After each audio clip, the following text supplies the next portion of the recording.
When it first comes to buying your markers, there's a number of different ways that you can get them. You can get individually like these ones. They come at about $7.50 each, and that's the recommended retail price. Your next size up are the 12 packs. They come at about $85 each. Following on from that, you have the 24 packs. They come at about $165 each. And then the next size up are your 36 pack. They come at $242. And then the final size is a 60 pack that come at $385, but I don't have any to show you. Within the Mepxy label brand, there's two different types of markers that you can buy.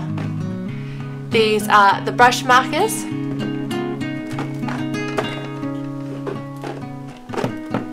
And these are the design markers.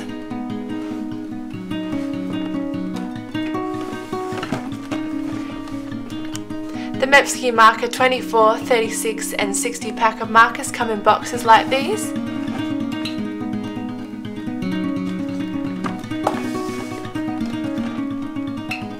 To open, you just lift this back flap up here.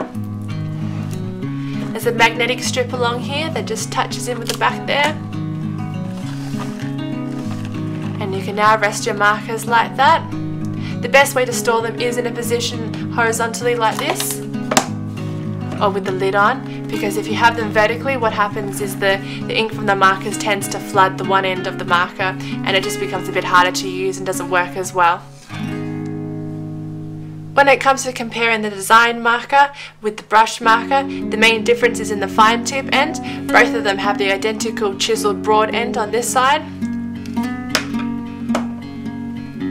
The designer marker has a fine hard tip, as you can see here,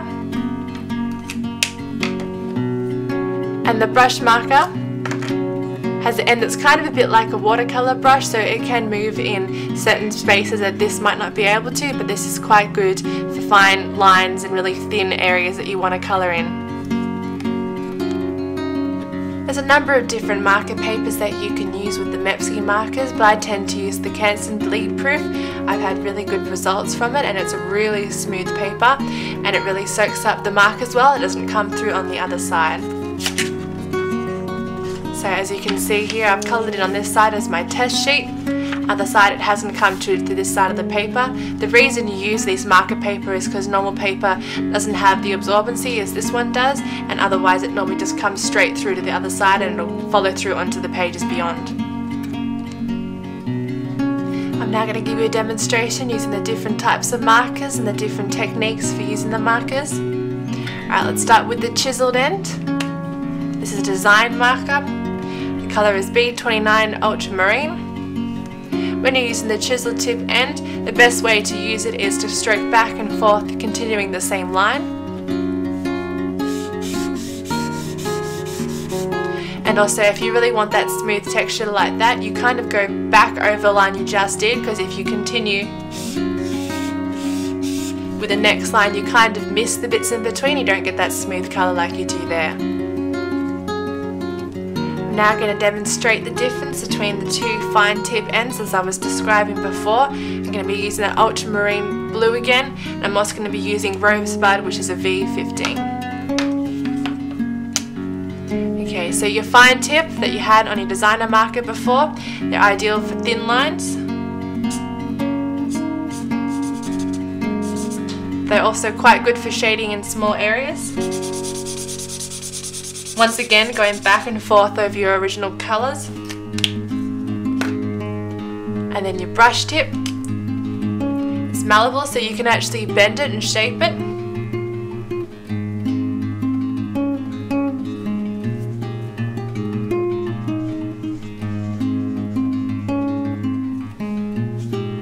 You can also get quite thin lines depending on how you move the brush. Okay, so I'm just going to quickly do a quick colour in of a sketch I just did of a girl. I'm going to use a range of different markers and just show you how I use them, the techniques that I might use, and all these things are things that I've pretty much taught myself, so you may have your own way, but maybe you'll be able to pick something up from this. Okay, to start with, I'm going to use W31, which is called Bridal Skin. It's pretty much my favourite skin colour. I use it quite often for most things.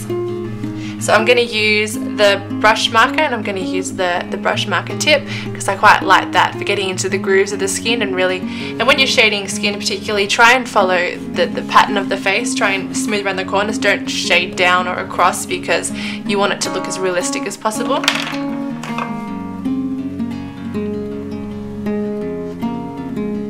Another tip is try not to, when you're doing your sketch in grey lead, try not to have it too dark, because if you push too much grey lead on the page, it'll get caught up in the marker and then you'll get like these dark kind of yucky look on your page.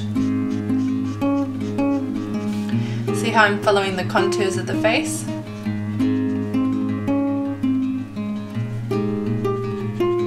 And often when you use the marker, it actually might go down a different colour to the way that it dries. The Bridal Skin, for example, will go on looking more of an orangey colour, but once you allow it to dry, it kind of comes out as a nice paler colour.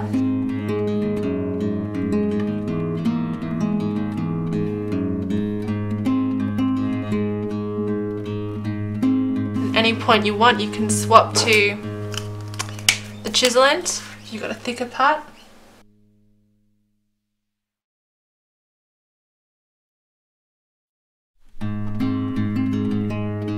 Alright, so now for some shadows, I'm going to use N05, which is called Sandstorm. It's my other favourite skin colour.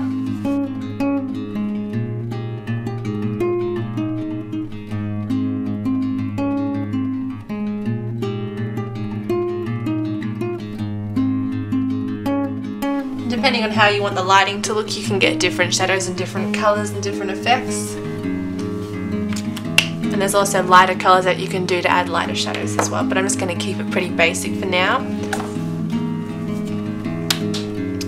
When it comes to the eye, the white of an eye is never actually white, so I normally just put a little bit of grey in, just to kind of give it that 3D look.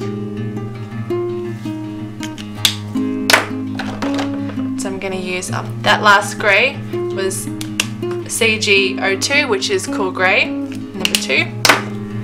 Then for the pupil in the eye, I'm going to use C49, which is Vivid Blue. I always open the wrong end.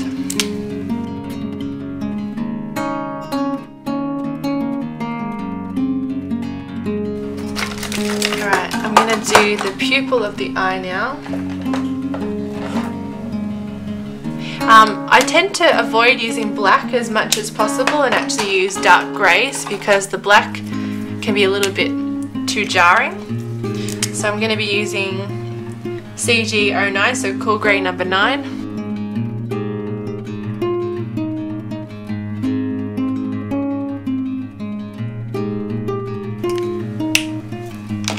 There we go, and I'm just going to use a white pen just to do the kind of little reflection in the eye.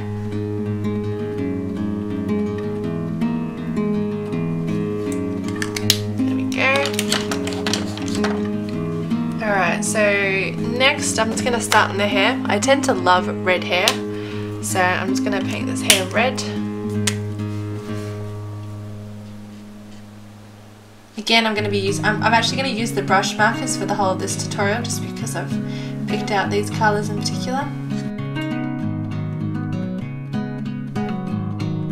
And just be really gentle when you're painting right next to the face, because if you're using a dark colour it's very hard to undo if you accidentally go over the lines. And see again with the hair, I'm kind of following the contours of the shape of the hair.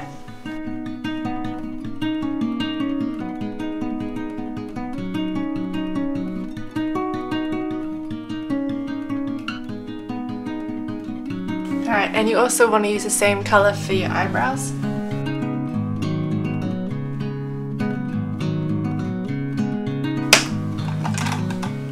I'm going to use the Cool Grey number 5 to do a bit of a mascara type eyeliner line.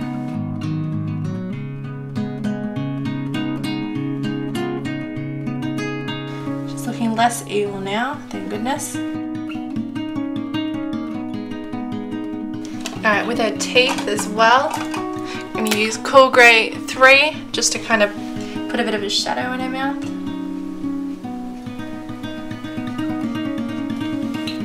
I'm going to use W04, a peach skin for the lips.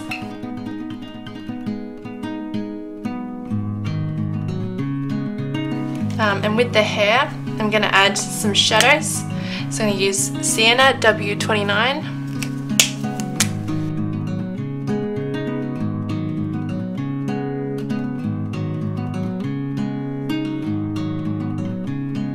Okay, and I'm going to go back to using my Sandstorm just to add a couple of little freckles.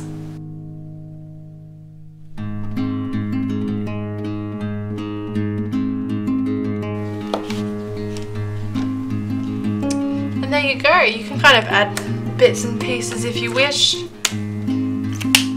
Maybe a little purple earring.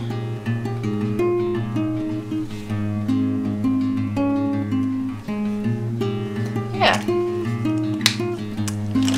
So there you go. So you can add a lot more to your drawings, but that's just kind of a basic tutorial on how to kind of direct your brushes when you use them, and to add details and what ends to use for which bits of the painting or the drawing, and yeah, just to work.